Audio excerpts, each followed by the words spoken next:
Depuis le début des années 2000, la ville de La Louvière multiplie les initiatives en faveur du zéro déchet.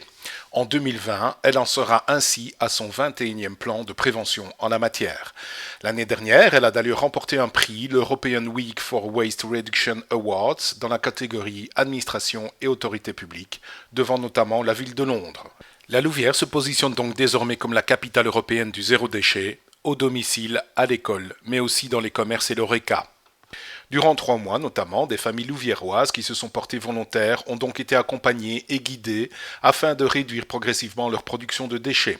Une politique zéro déchet à suivre de près donc, et qui sera largement commentée dans le mensuel de l'Union des villes et communes de Wallonie. Justine Maréchal, éco-conseillère responsable du projet, nous en dit ici quelques mots avant une interview plus complète dans un prochain numéro du mouvement communal. Il y a un rôle de la commune à jouer en tant que d'exemple, d'éco-exemplarité. La commune, en tout cas, s'engage progressivement à faire des diminutions de consommation énergétique ou de production de déchets, d'avoir une consommation responsable de par la signature de la charte des achats durables, par exemple, il y a peu de temps. C'est de travailler dans cette transversalité et d'essayer d'intégrer tous les niveaux dans les démarches. On essaye de mettre en place un plan d'action annuel en fonction des différents flux de déchets afin de vraiment encourager le citoyen à réduire ses quantités de déchets, mais aussi la commune et les écoles de l'entité. On a mesuré une différence d'ordure ménagère par habitant.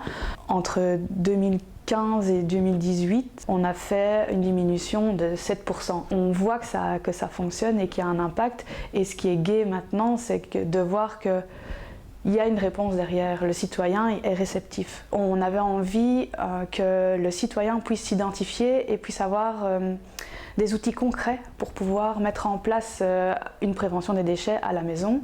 Et donc on a commencé par des ateliers pratiques, mais on a aussi essayé de créer une campagne de communication où le citoyen pouvait s'identifier. Et ensuite, on s'est rendu compte que le citoyen avait besoin d'identifier les commerces qui pouvaient leur permettre d'être dans une démarche zéro déchet. Donc on a lancé notre label commerçant zéro déchet. Ce type de projet, ça prend du temps. Ça doit aussi être un changement au niveau des prises de décision, un changement au niveau de la manière de fonctionner dans une administration. Tout est à voir quelle place sera donnée aux communes et vers quelle direction on va devoir aller, vu que de plus en plus la région wallonne impose certaines contraintes.